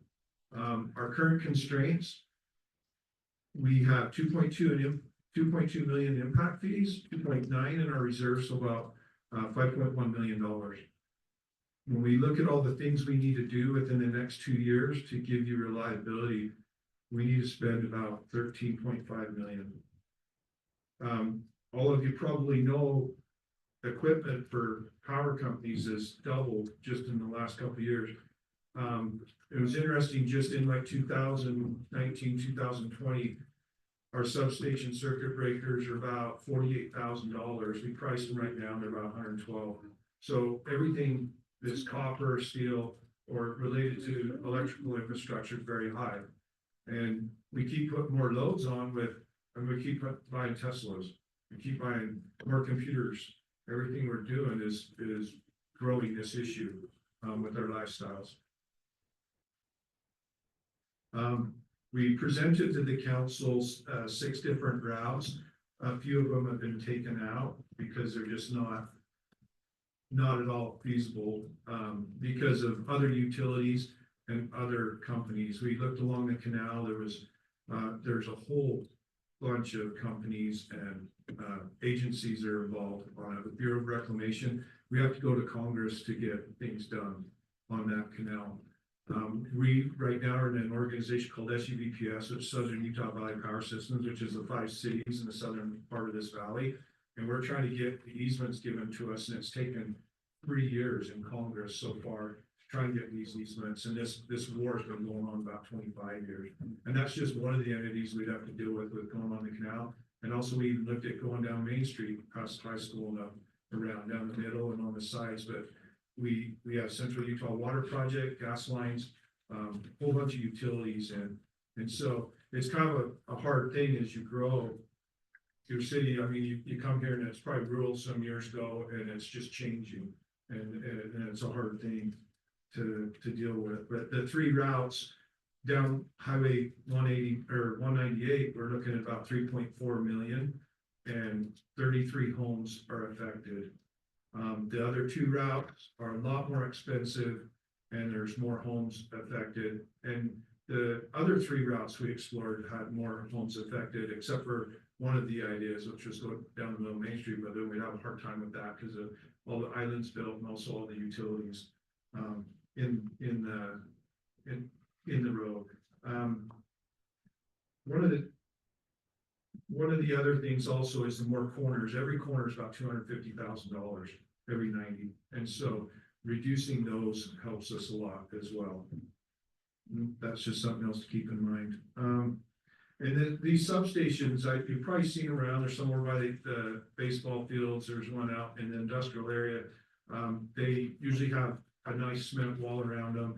And what you do is you bring in a higher voltage in them, then put it down to where we send it out to the homes. And usually we're going underground with all the new construction once we get at the substations. There's also other utilities besides Payson City, within Payson City. So you got Strawberry Electric Service District stuff going through and Rocky Mountain Power stuff going through too. So all the lines that you see aren't necessarily ours, even along 198. Let's see. I just took some pictures going down 198. This is by the junior high, and I can actually grow some of these, yeah, on there. So you can see there's lines and things there right now. We're planning on looking at that side of the road. One of the attractive things to us is it's using UDOT's right of way instead of having to buy easements. Let's see. So that's the next picture. That's down a little bit more. And we have some power lines there. And then that's down towards the church. And you got more power lines down the edge. There's a 2 block. Oh, This is the area on 8 South and about 400 East. And this would be similar to the lines in that area that we're doing. So that's 46K rooms. Yeah. And we can space anywhere, it's usually around 300 feet, but you can go up to 400 feet without getting too big of towers. The engineers are telling us, so we have some variants of where we can put poles. This is looking north. See if I can grow this just a little bit. This is looking north, and you see all that stuff coming across the street, and that, a lot of that would get removed with what we're planning on doing and cleaned up. Sean, you could remove some of those existing poles and lines. Yeah, on the right side, and a lot of the ones that are crossing, the lines that are crossing the road, if I make that look together. Horizontally or underground and add those people underground then. We'd be on that side, and then we would go underground to their homes. Sorry, what side? The right side, or the east side. East side is where the poles would be. Yeah. This one. Part of the way. Because it crosses at the double churches. It starts on the west side, right, Sean, and then shifts Yeah. the churches to the east side of Yeah. the road. Yeah, I'll get to a map here. I think I need to, let's see. It's kind of interesting because I didn't know I could do, I didn't know I could do this on my computer, like zoom in on these PDFs and stuff. And this will let me do it. So, this was the 3 routes. And so you can kind of see, we're looking at staying on the, west side of the road. And that purple line there, then crossing right by the church. And then going down the west side, down to that area that's the substation. The city owns that property down where it says substation, and they're planning on putting a fire station there. Substation and a park on the east side. Down the bottom. Yeah, down the bottom, sorry, that green blob there. Move your little mouse thing. Yeah, move your little cursor. Oh. Like, There you go. all right, Yeah. yeah, so, yeah, I can. I don't know if it'll let me do my, oh, it did. This touchscreen is pretty cool. I'm not used to using it for the scripts and all that, but, yeah, oh, whoops. I know that we had talked a little bit at one time that Oh, if we whoops. rent down 800 South, it would kind of give us the possibility of some other substations down that way. Is that something that's feasible? Is that direction that we need to be looking at right now, or? I think someday you may, you know, The one you look at idea it, I required mean, to it get depends those how big in. town gets, you know, you might need more support. But right now, we gotta support that southeast part. And this isn't future, this is needs. This is now, yeah, we're past the need, it's been going on for a few years. So, yeah, we need to do a loop, and then there may be cross loops at some point, you may even go up in voltage, at someday to support. You know, I don't know how big Payson will become.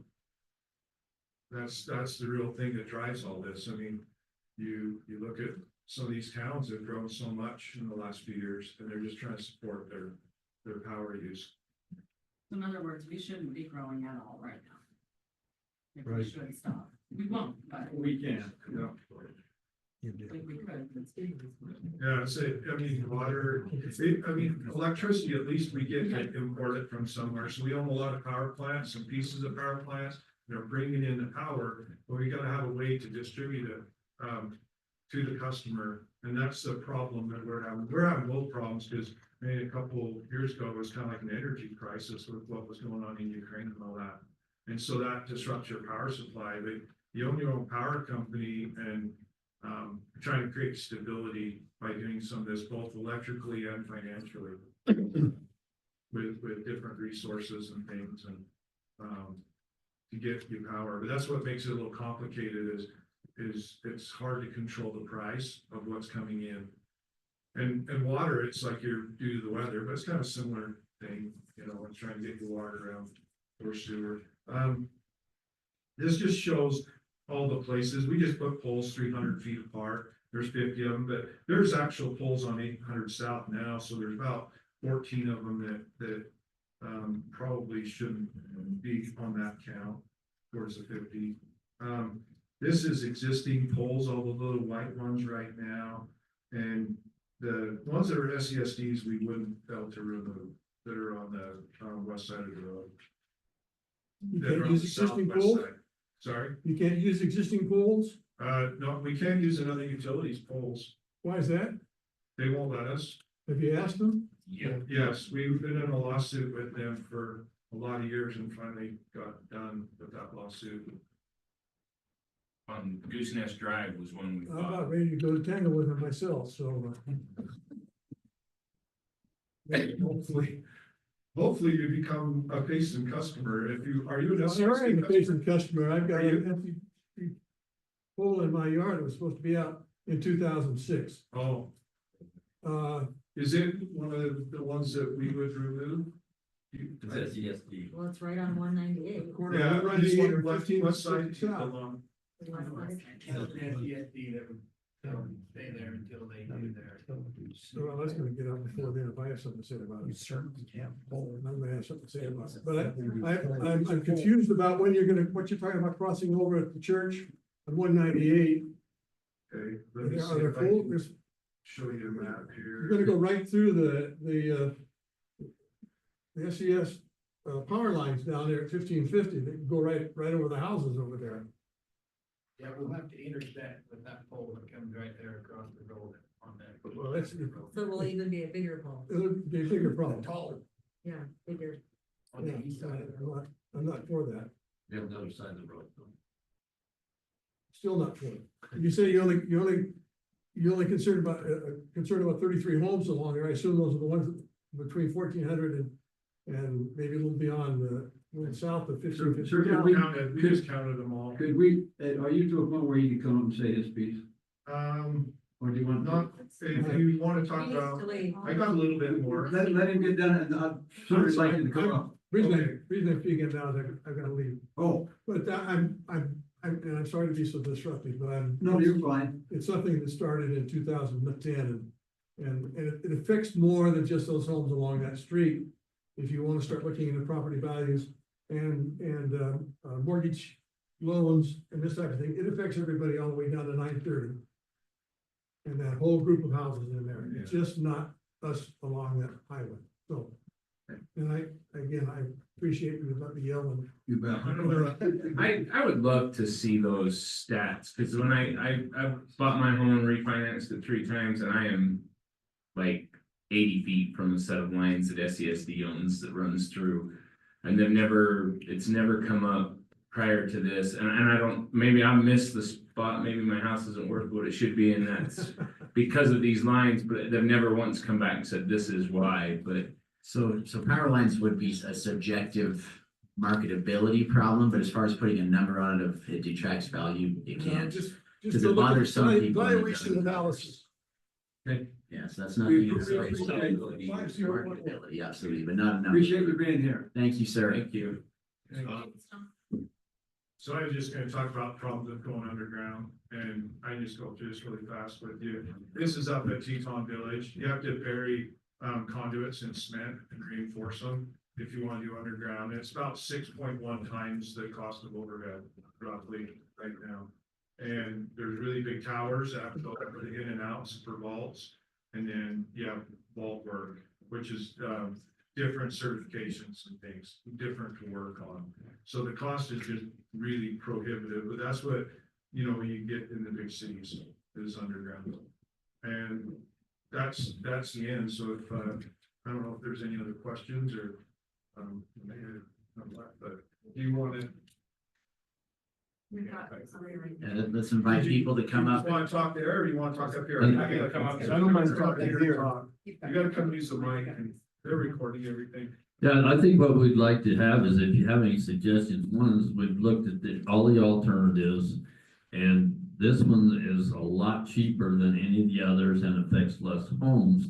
But if you have some ideas of something that we could do better, that's what we're looking for, because we're gonna have to do something. We have to make a decision, but if we have any ideas that help us, that's what we're looking for. I can put it on if you.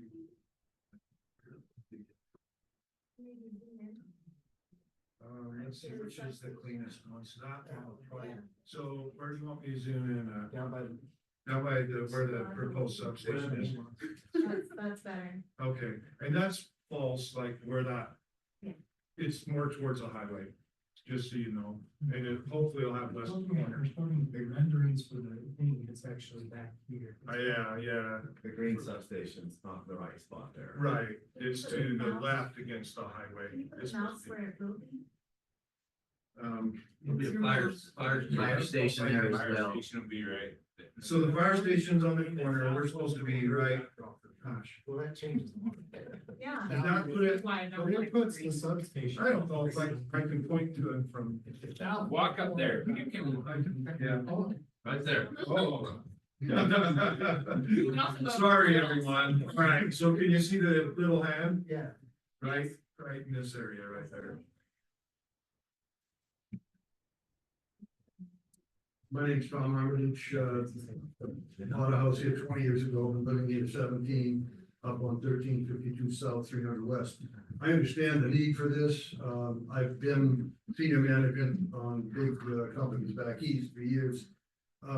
My concern is how is this gonna be funded? In other words, and I'm gonna be rude when I say this, I really don't care about southeast or southwest. Anything that increases the value of those people's properties, they should be paying for, not those of us who already live here. If we've got to upgrade a system, we've got to put a loop to make the system for those of us who already live here, more amenable, I get it. But to say to all of the customers for Payson Power in the city of Payson, to pay for upgrades that should be part of the capital assessments for the developer and the landowner, not us who already live here. I've been a senior manager for Toll Brothers. I set up all the land acquisition for Modern Continental in Boston. And I've probably built over 6,000 homes in my career. In Washington, in Rhode Island, Massachusetts, Connecticut. Never as a manager going before a city and I'm making the proposal for a development, have I not had to pay for it. I had to pencil the entire project out, look at all of the costs, and the end user is the one who pays for it. So when I dealt with the landowner, I had to say, okay, what are my options? Can we get the price down? If I buy so many now, so many in 5 years, rolling option takedowns.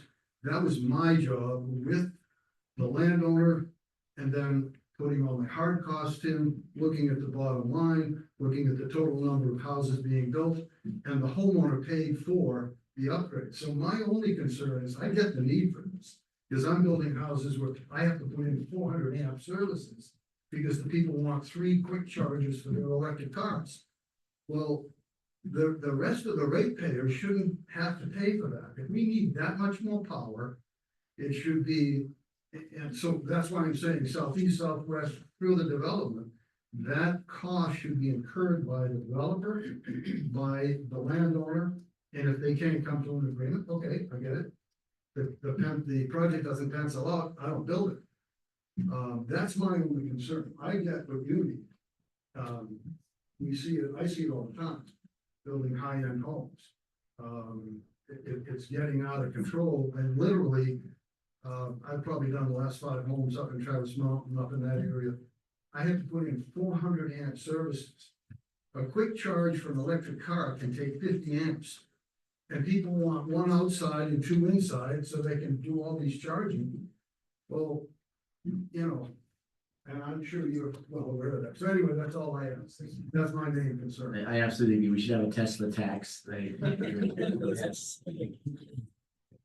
you for your comments. Dave? No, I was just gonna say, most of this, and Sean showed that most of that is being paid by impact fees, which is the new development. Okay. There are some that out of the other taxes, but there are some existing residents that are buying the Teslas and doing the things like that too, so but most of it is coming from the development. And also this is an already developed area as well. Yeah, we have to So serve. that we have to serve and source and And we have the money to do it. Was done Yeah.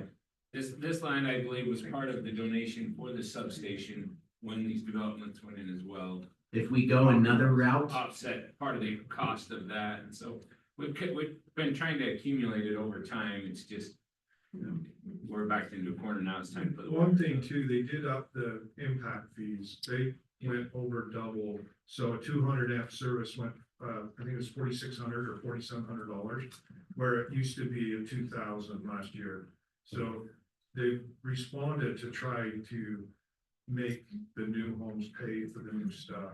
and my fear, Sean, if we go another route, we raise taxes and we go in debt to pay for it. For this one, we don't. And we don't know, we haven't got the easements on this, I mean, we still haven't, it is. There's still a lot to do. There, some could happen to where this may not work, you know, all the way, I mean, we think it is, we've talked to engineering, we've talked to UDOT, but something could happen where we're using the right of ways, we would have to buy some easements, it's the least amount of easements, we're just trying to do it the cheapest that we can. And the quality of work doesn't, is gonna be the same, it's gonna be the same whichever route we go. You have the same output and the same results, but the lowest cost is what we're trying to achieve. Sean, I have a question for you. So back to the SCSD polls. Well, is there anybody else that would like to express? Well, I'm just asking a question. I mean, you just get guys that still do it. I just want to ask a question too.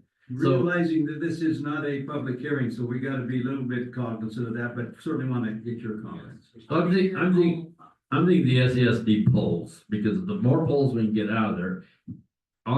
Could SCSD, I know these are 46K, but can they put a line of theirs if they would work with us? So we can take out some of their polls, or this has to be specifically just for the 46K? It's specific, But could you put another? we could do underbill, but then we might be creating a problem. We've tried that. We've tried and they won't. Okay, I just wanted to ask the question. It is so- feasible to do, you can. Okay. Yeah, you can Because call. then we could take out more polls and it would make it a lot nicer. So I'm just trying to think of solutions to make it better. Sometimes the problem with that is when you wanna work on your lines above them, you have to still power through their system to get above them. Yeah, or if they're. That's why they don't like it. And most Or vice working versa. guys work good together, they work it out, but it's just all the other stuff that's not. Realizing again, this is a public hearing, we've got time for limited amount of comments. Come on up, sir. Thank you. So Mayor, before this actually, the decision is made, we will bring it as a public hearing and. No, we're public hearing, not. No, I'm not today, but I mean. when- This is it. This is the This is, opportunity. all right. Yeah, perfect. That, I'm just clarifying that for me, so I. It'll come to That- another public meeting. A public meeting, but it won't be a public hearing. Okay, we're coming back to vote on. Yeah. Okay. Sir. Public hearing, people could come and talk about. Right, Well, that's what. And that's what we're trying to look at. Go ahead, sir. Appreciate it. Marcus Williams, I actually live right on the corner there, so I've been impacted by that lot for the last 6 years as different construction projects have gone on. So I just asked now, I feel much better now that it's been clarified that that line won't be boxing in my property like it's written there, so I just asked that the maps online be updated to accurately reflect. Where's your property, sir? It's Where the hell? the corner, right where that L is, that corner lot. Oh, yeah, on Right by the SS side. Yes, point to it, please. Yeah, I was telling them we did like 90s, if we. Okay. That's 250,000 for 90, so we're trying to take those out. Okay. It was just the way you just go help us make the map, just to show us where it was. Yeah, we just go So straight. I feel much better now that I know that. The line goes here Yeah, and then over. yeah. If we can update that so that We just got a rendering today for a potential fire station there.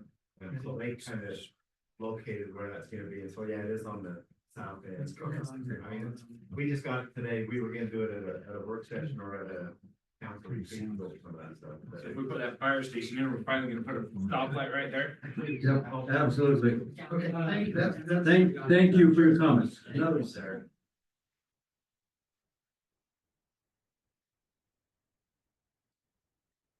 Could we get your name, please? Debbie Abbott, and I live in that little area also, not quite so close. And we understand that this has to happen, it's needed, all those things. We would just like to make sure that as it's done, it's considered. I think the biggest thing, one of them's already solved by the answered questions you guys answered, but the elevation of that lot is very different. So if the power station is down low and the houses are up high, those walls, the concrete walls won't protect us from the sound and the magnetics. So if we could just like make sure that that's taken into consideration as it's done, and that I assume that those walls are going in like the other substation in town. It will be leveled off and it will be. Fantastic, Okay, thank you. thank And I would agree with, the gentleman that came before that said that let's make sure that going forward, we know there's gonna be a lot of infrastructure costs as things grow. Clearly, it's gonna grow, it's Utah, it does that. But, I know that our builder got away with a lot of things that they shouldn't have gotten away with. And we've been promised a park right there on that corner for a good long while, and lived with it being the city's kind of dumping ground for construction. There'll be a park there. Thank you. Before my kids would graduate from high Yes. school. That's awesome. Might enjoy it. They've already outgrown it. Thank you. Thank you. I think Anyone when we else? were talking that annexation, that's why I brought up the sewer, is because I wanted him to understand that the sewer line needed to come out there and it was going to be costly, and that's why we put that on public record. So we tried. Power lines went out with one group, the other groups brought the PI out there, one's bringing the sewer, and so that's kind of the sewer thing. Leah Dodgen, and I have a house that backs to the field. So I've dealt with everything, and I just wanna second and third the comments that have happened already, but also when you said that you were gonna level the field, That substation area. okay, okay, because my, Station and the park will be leveled in with the rest of it. And then the park will transition down to where the houses are, correct? that's wonderful, cause I have a walkout basement and it's level with the field right now, so if you guys brought the level up, I'd be in a hole, so. No, we don't want you to know. Thank you for clarifying, and yes, we really do want a park. Thank you. If there's somebody else that has something else that's different to say, I'd love to address it. Come on up. Could you? Come on up. Can you zoom out to that whole lot there? I'm just curious on your alignment where you said it costs more to have any corners. Yeah, these are the 45s right there. So why are you? Yeah, would you identify yourself? We know who you are. Okay, Adam Cowie, I'm at Okay. 402 West, 1240 South. Just south of the high school there. So I'm curious why you're jumping the highway and going up the little cutoff road instead of staying along the highway and over. You would eliminate 3 corners there.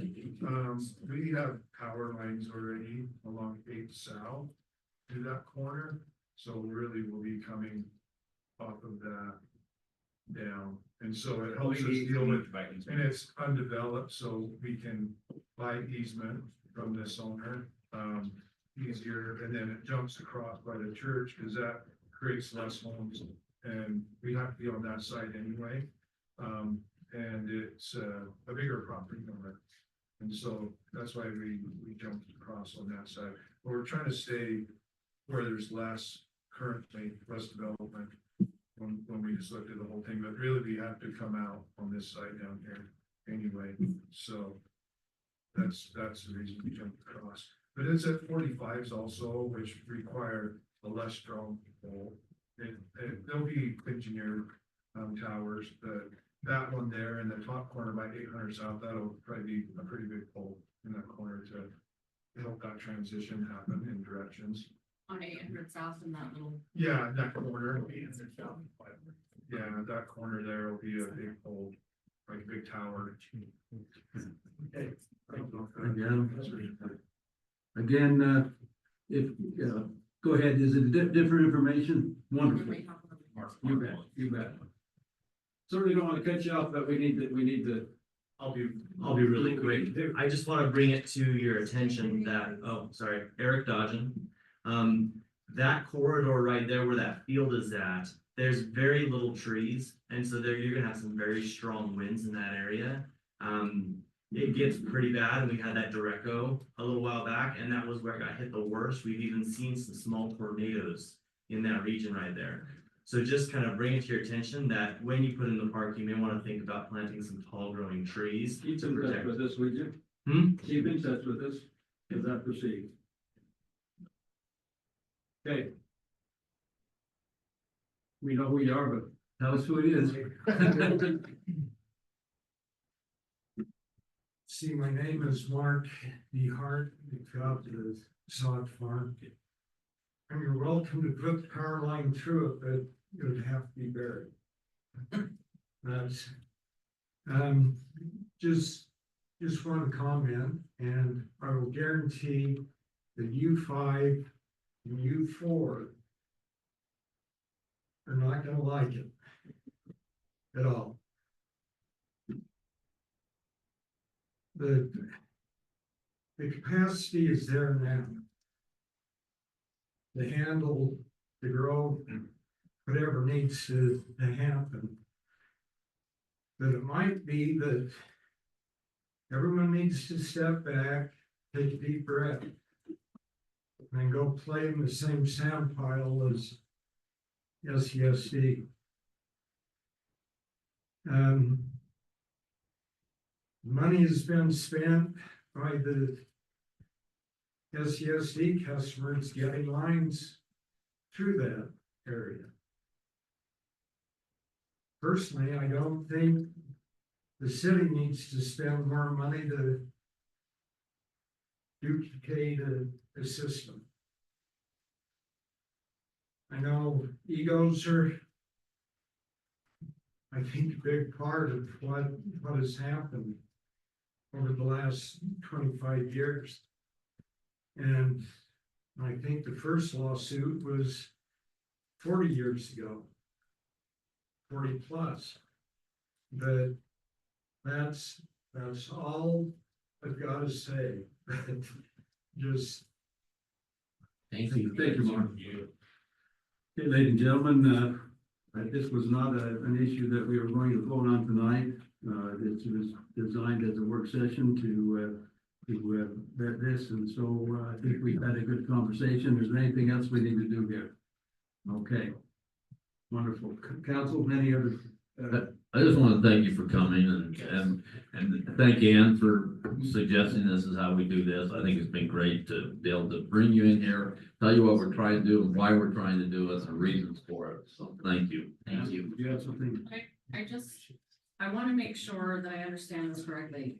When it comes up for a vote, people can still talk about it. They can, in public, they can. But before we vote on it, it won't be another public hearing or anything. That's right. But they could talk about it in the public forum that day. Well, I mean, they could talk about anything. usually, well, if it's on the agenda. That was the purpose of our work session, right? Was to have public The input purpose of tonight. this today was that we would allow an opportunity for anybody that wants to speak about it, could speak about it. Going forward, the vote is just up to you guys. Right. They have had their opportunity to speak now. And that's what we're trying to do, just get sure that anybody that wanted to speak gets their chance before it votes. So one thing what we did too is that we could have voted on this tonight, but we wanted to get input so we could go back and think about it. And so we'll vote on another time, but it gives us an opportunity to hear and see if there's any ideas on how we can make this better. So that's why we're doing this, is so you could have input. And Ann came with this idea, it was great. So then we can think about it, see if there's any better ways, then we'll vote on it later. But was the time for you guys to make your thought. If we went by the numbers, we didn't have to do this. And so But it was right. the right thing to do. It's the right Absolutely. thing to do, because the numbers, that's where everybody said they didn't want it, and we already went through this. Don, I wish he would have been able to stay, because he actually had the signatures and everything from the first time this was proposed. There were a lot. Okay, well, we've had a good discussion, and I will take a motion to adjourn. Second. All in favor? Aye. Thank you, folks, for being here.